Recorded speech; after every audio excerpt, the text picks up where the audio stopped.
Here we have a sikha of the Rebbe from also from Tafshin Nun Aleph, 1991.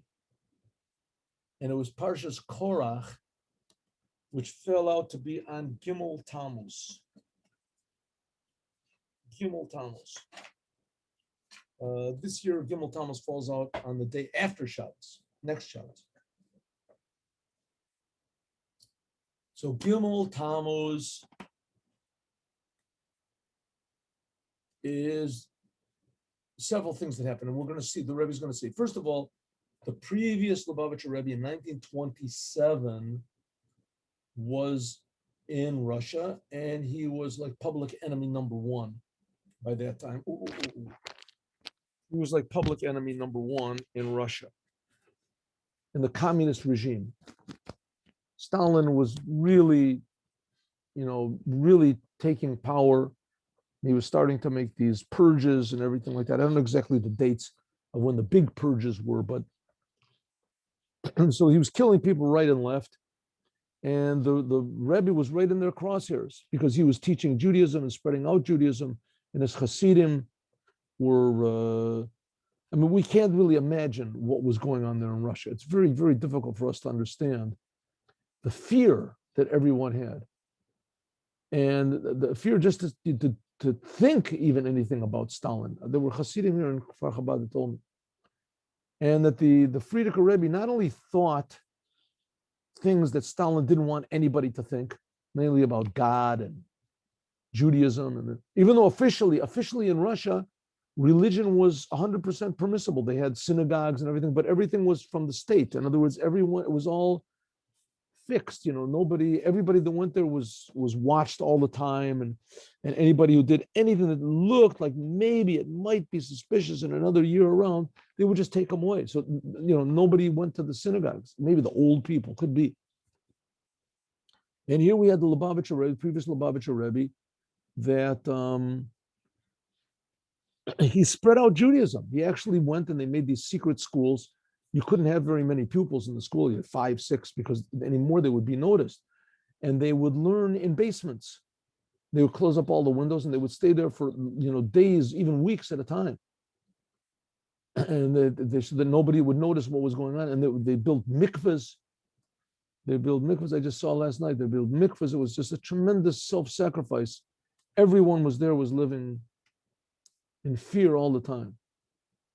Last night they showed there was a Rabbi Beryl Levy. He passed away tragically just about, anyway, his father used to go to Russia in the times when it was, forbidden in the 30s, the 40s, whatever. And no, I'm sorry. He went there, not in the 30s and the 40s, I'm sorry. He went it must have gone in the 50s when the Rebbe was already a Rebbe. And he went there with a movie camera. And amazingly, they didn't take the movie camera. And he brought back, and the people, they never dreamed that they would see the Rebbe. They never dreamed. And you see the people saying, Rebbe, I want a blessing for my children. I want a blessing, please. We want to leave here. It's very dangerous. And it was very touching. I cried like a baby last night. Wow, it was really something. To see these genuine people, these Russian Jews, everyone that was willing to admit that he was a Jew, it was a tremendous self-sacrifice. Tremendous self-sacrifice. Anyway, eventually they arrested the Rebbe, the previous Rebbe, and they judged them. They sentenced them to death. And it was all sorts of strange. There was mistakes that happened, whatever, and they didn't kill him on the first night that he came in. He was supposed to be killed on the first night, and they didn't kill him on the first night. And because of that, it was a delay in orders, and eventually what happened? They tortured him, they beat him, and eventually what happened is they said, okay, we're not going to kill him. We're not going to kill him. We're going to send him to 10 years in exile. And it was 3 years in exile. And with the date that they decided they're not going to kill him, they were going to send him, that was on Gimmel Tammuz. Gimmel Tammuz. And it so happens that on Gimmel Tammuz, also, almost 3,000 years earlier, that was when the sun stood still for Joshua.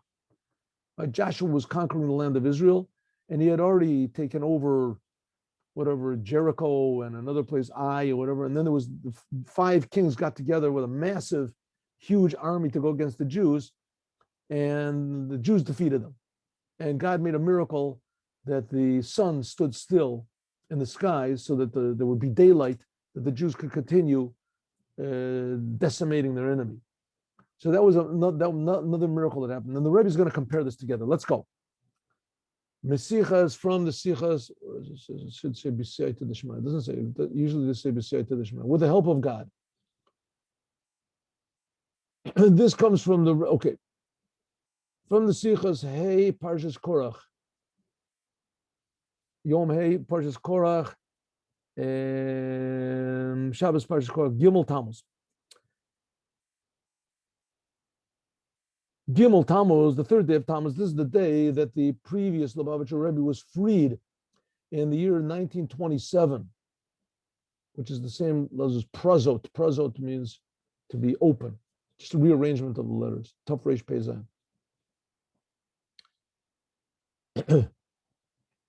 Miyamaiser, from the imprisonment and the basis of what's Taf Reish Pei Zayin? In the Hebrew letters, right?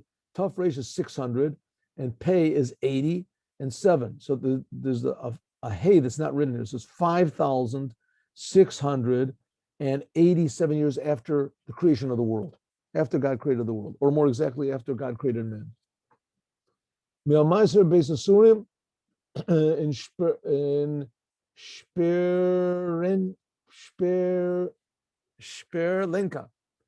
Sperlenka prison in Leningrad. I saw the prison, and not from the inside, from the outside. The Tanai on the condition that he would go home and go to exile. What happened was, on Gimmel Tammuz, they let the Rebbe go home for, what happened was really the Rebbe got freed earlier. He got the news that he would be freed and that he could go home briefly because his family lived right not far away. He could go back home and stay there for a few hours, and then he had to take a train and go to this place of exile. He couldn't run away. If he would have run away, they would take his whole family and put in jail. Who knows what? So he had to go. So the Rebbe said, one second, if I leave now, when am I means I'll have to be traveling on Shabbat. And they said, yes. So he said, I'm not going to leave. So it was the only time, the first and the last, I'm sure, time that anybody with his own free will refused to leave this prison. I mean, he could have been killed in an instant. And every second that he was there, it was just totally dangerous. And it was very uncomfortable there. You know, they didn't say, okay, we'll give you a nice bed and, just wait. So he was in terrible conditions. But he refused to leave because he said he was going to have to travel on Shabbat, and it would give the communists the feeling that they defeated him. They defeated his principles. That somehow or other, that his Judaism was less important than his life, even though it was permissible for him to travel 100%, but he didn't want them to understand. Okay. In any case, this is the day that Gimmel Tammuz was the day that he was freed, actually freed from prison on the condition that he would go to take the train to a place called Kastromar. Here he says Kastror. I think there's an extra Kastromar, right side. Kastromar for 3 years. 3 years. Okay, this 3 years we're going to see in a minute. This 3 years punishment. This is after 2 leniencies. They were supposed to be killed, and then they said 10 years, and then suddenly it was 3 years. And there was absolutely no reason. I mean, they could have just shot him in a second. Nobody would even know. They had no, cameras there or reporters. People just died all the time. Just recently, they released a lot of papers of people because pretty much all the leaders after Stalin pretty much repudiated everything that he did. Khrushchev was the one that came after Stalin, and he revealed a lot of the terrible crimes and the evil that Stalin was. Okay, well, that you have to get into another time. B'shato, in this time that the previous Rebbe was in prison, Adayim lo yodu, nobody knew that this was a good thing. What it will be, I mean, people that got sent into exile, usually they died in exile. Kivan shagam seir miklat who Maaser Kal Yoter, even though the fact is getting sent to this city of exile, this is less dangerous than being in jail. When he was in jail, he was totally under their control all the time. But nevertheless, Harizek Galut Im Kalag Balashibazim, nevertheless being sent to the city of exile, it was in like Kazakhstan, somewhere, what is it, a place at the edge of the world. But still, there's a danger of the Shiochel and Charet. First of all, the previous Rebbe was still under their control, and they could change the law back. Now, interestingly enough, who were the ones that put the Rebbe in prison? Those were Jews. There were Yibsektia. There was what's called the Jewish sector. The Jews were very, enamored with communism. The Jews were very, like in Israel, and just totally insane. But nevertheless, they lived, and in the end, Stalin killed them all. He wiped them all out. In Israel, there were kibbutzim that had pictures of Stalin on the wall. Shemesh Lamim, he's the illuminator of mankind. Incredible. They just loved it. They just loved it. It just was an idea, we're going to take over the world. It's so. In any case, the Jews, they were the ones that put him into prison. They were the ones that put him. When he got free, they were crazy, insane with anger. They did everything they could in order to get him arrested again. And it just amazingly didn't work. So therefore, getting sent to this city of exile, it was much better than being in prison. Certainly much better than being killed. But nevertheless, he was still under their control totally. And these Jews in the Yevsektia were working day and night to get him put back into jail. But afterwards, on the 12th day of Tammuz, 9 days later, Kibel, he received in Kostromar the announcement that he was freed totally. But to the Chofesh Titene, the Machrat, and it was given to him, the offices were closed, so he got his actual bill of freedom on that day. Now, I mean, you can say, so what? This is a private thing. He was the leader of a Chabad group. Chabad is very nice. They're very nice people, and it's a wonderful thing that he got saved. I mean, it's a wonderful that anybody gets saved. Especially it's a Jewish person, one of our brothers, especially a leader that very nice. But come on, all the details and every day and every this. It's really so important. So first of all, you have to understand that, yes, everything is important. Everything that happens that God does in the world is important.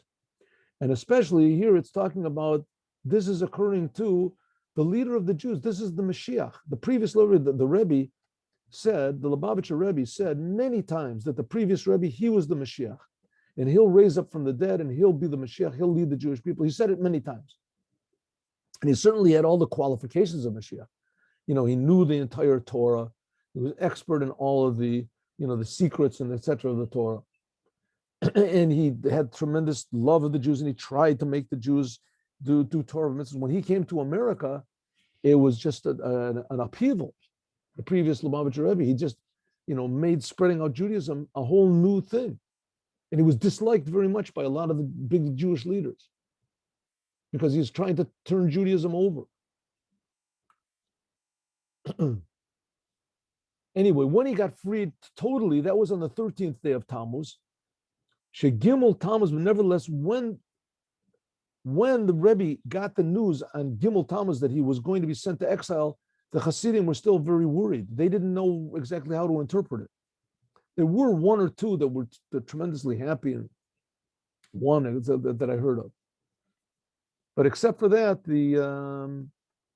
everybody was very worried. When the Rebbe actually got free, they got the news that the Rebbe was free on Yud Gimmel Tammuz. So then it was revealed retroactively that the Gimmel Tammuz was a tremendous, amazing day. Nosaf al Kach, in addition, not only did he go out from this place of Asur, this jail, not only was he released from jail and he was sent out to a city of exile, which was a lesser punishment, was known that the fact that he was exiled to the city, they didn't know, the Hasidim didn't know what was going on in prison. When he was in prison, they didn't know what it was. They didn't know that he had been sentenced to death. And that getting freed from that there was no punishment of death anymore. Rahman Aslan, God forbid, Shenivsak lo lifnei, there was beforehand.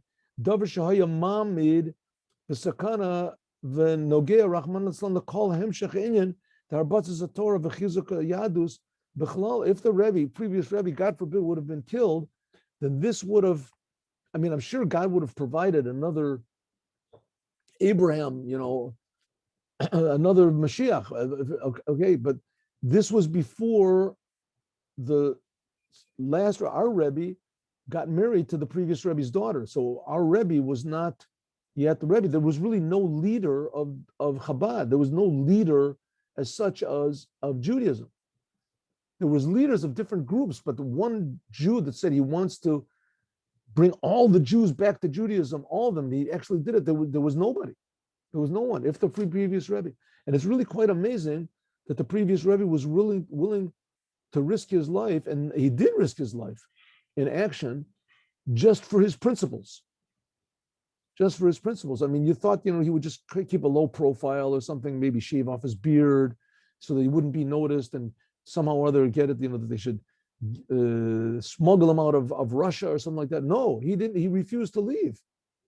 He refused to leave Russia. In fact, even when he did leave, they had to sort of evict him from Russia because he didn't want to leave his Hasidim alone. Okay, but nevertheless, if the Rebbe would have, God forbid, been killed, then what about spreading out Judaism all over? There would have, who knows what the outcome would have been. Tammuz, listen, even though it's true, God is miraculous and God always provides a Moses and things like that, but things have to be done in a normal way as much as possible. They have to be done in a normal way as much as possible, especially now when Moses got out of Egypt with the Jewish people. So there were these big miracles, but it didn't help at all. The Jewish people, weren't really affected by these miracles.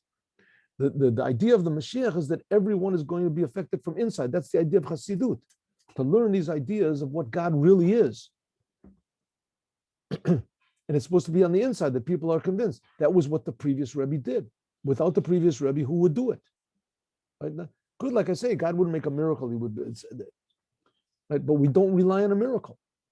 The thing should be in an internal way that's not miraculous. We have to do the work ourselves. But therefore, suddenly they revealed, when the Rebbe was freed, they revealed that the Rebbe had been sentenced to death, and that Gimmel Tammuz was an amazing day. That was the day that they decided not to kill the previous Rebbe. Until finally it brought to that he was totally freed. Because of this miracle, so the day of the previous Rebbe was actually redeemed. He defeated Stalin. You know what that means? He defeated Stalin. The Rebbe said that when the Iron Curtain fell, it was 1991, when it fell, he said that was all the work of the previous Rebbe. The self-sacrifice of the previous Rebbe, that put a little crack in this Iron Curtain, and eventually it just opened up. But we can ask a question, since this redemption of the previous Lubavitcher Rebbe, was a big miracle, therefore it has to be Yodu Hashem Chazdo V'niflos of Livnei Adam, that God revealed his great mercy. As why, if Gimmel Tammuz was the day that death was changed to life, right? When evil was actually defeated, not in a revealed way, in a totally way. But the question is, why wasn't it revealed? Why wasn't Gimmel Tammuz? That should have been immediately. Everybody should have known that this was an amazing day. Why did it have to come in this long process? That first of all, he was sentenced to death, and afterwards they decided no, they weren't going to sentence him to death. They were just going to sentence him to exile, and there was all this opposition. And finally, they did send him to exile. And then after that, it took 9 more days until. Why such a big procedure? If God's going to do a miracle, let him do a miracle, right? They just said all the Stalin should have just said, and we made a mistake with this Jew. And why not? It should have been just a miracle immediately, and we would have known, right? On Gimmel Tammuz, that's it. Not like it was, that this was a whole, first of all, there was the First of all, he was sentenced to death. Then they decided no. Then they got out of prison. And then we got out of the prison on Gimmel Tammuz. Rak la'achar, but and then only afterwards, 9 days after he got out, was it revealed what happened previously. Right? Why did they only find out after the act what an amazing thing there was? In other words, a miracle was happening and nobody knew it. They only knew about it after the miracle was finished. The Tira was an even more after Yud Beis and Yud Gimel Tammuz. Also, it still wasn't the nitzachon outside. It still wasn't not a complete victory over communism. Kafisha Roim Bapol, like we say, Shenotru Az Gaziru Shanos. There still were a lot of decrees on the Jewish people in that country until Balagula Sorech had to leave there. That's why the previous Rebbe had to leave. One of the reasons the previous Rebbe had to leave, that he realized that if he would stay there, that these Jews, the Avsektia movement, that eventually they would get him. They weren't sleeping at night, and there was hundreds of them. And they were working, doing everything that they possibly could to convince anyone that they could to put the Rebbe back in the prison. That was one of the reasons he had to leave. When did it really only the victory of the previous Rebbe revealed? 70 years later, whatever, 70 years later. Only now, not 70 years later, 1990, right? So 63 years later. Only now, more than 60 years after the previous Rebbe was released, now we can see the results of his redemption. Geula l'kol b'nei Yisrael mebedinahu, like we're going to say later. And anybody that's ever heard Putin talk about the Jews, I mean, it's really just amazing. You know, first of all, he never has anything bad to say about the Jews, and suddenly you can see that he really, truly admires the Jewish people. A Russian leader to say a thing like that, it's incredible, and it's basically going against the spirit of all of his people. The Russians are big anti-Semites, and they're not the only ones, but they're. Obavada, the Gula had to come in. And why did it have to come in all these steps, these orders? Obviously, this is Hashgacha Pratis. Obviously, this is the individual direction of the creator of the universe. And there must be a reason. In Tam B'Davar. Ubafrach is a Kashurim Amaser, especially this is relevant to the imprisonment and the redemption of a leader of the Jewish people. Geula Klalit, this happened to be a redemption for all the Jewish people. You know, it's a very interesting thing. Nowadays they have, you know, psychology, psychiatry, they have coaching, they have these different methods that they have, and CBT, and what are all these things designed for? They're designed in order that a person should be able to deal with his problems or get rid of his individual problems, right? In other words, that he can live within this framework which we call reality. Right, so you get along. A person has problems with their health, with his family, with this, that. So he knows what to say, he knows what to do, he knows what attitude he should have. He should be more caring. He should be more this. That's very nice. But what about your relationship with life itself? Relationship with God, the relationship with your purpose in the world in general, right? If a person's like you have, you know, the airplane has a problem, so the pilot takes the gum, chews some gum, and sticks it in one place that it holds things together for a while. What about the whole entire airplane? The Rebbe is interested in all mankind feeling the creator of the universe. That's the Moshiach. All of the Jewish people activating their purpose in the world. This is a very important thing. What is their purpose in the world? Number one is to see God's direction in everything, to see the meaning of every single situation that there is, and then it's coming to teach us something about the Creator. Every instant becomes meaningful. Every instant becomes a surprise.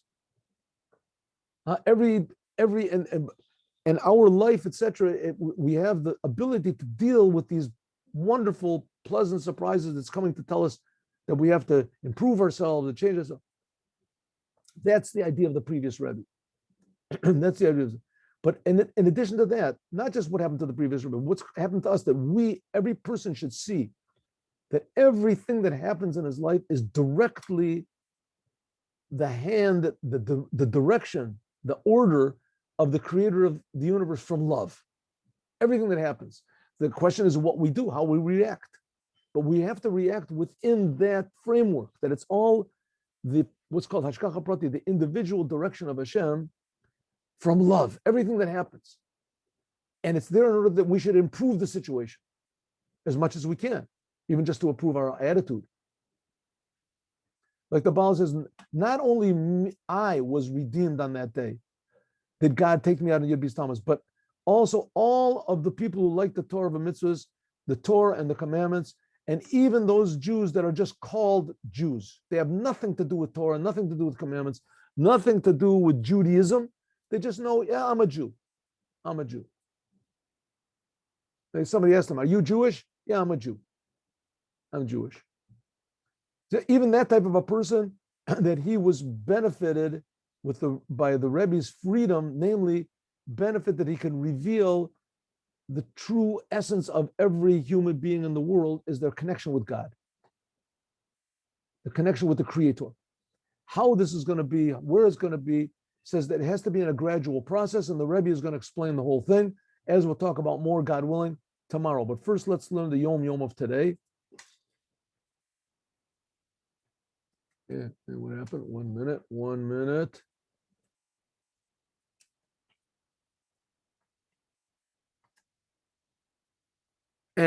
Wrong.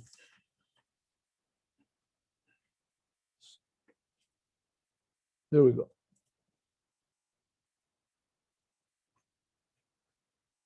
There is a blessing. It says that what happened to the people of Korach, it says they all gathered against Moses.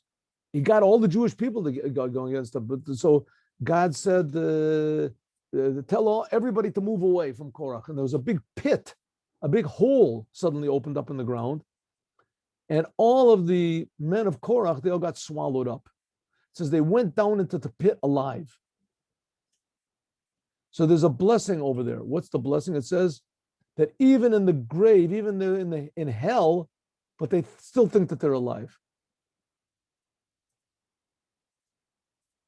There's a blessing in this. They went down into the pit. They went into, it says, the Shaol, Chaim Shaola. They went into the pit, the hell, whatever it is. They went, they were alive. It says that the sons of Korach, they did not die. It says the Korach and they fell down, but the sons of Korach, they didn't die. It says that there was a place that's like a ledge that stuck out, and that they repented. Say repented. They said they made a mistake. So it shows that even though they went down to hell, but they could still do tshuva. Tshuva is affected only usually when a person is alive. Therefore, it says they went down into hell alive. This then is the blessing, that even in the pit, they're still alive and they can still do tshuva. They can still change their ways. Never too late. Have a good day. 3 o'clock, God willing, we're learning Chumash with Rashi, Parshas Korach. Shalom uvracha. Have a good day with Moshiach now.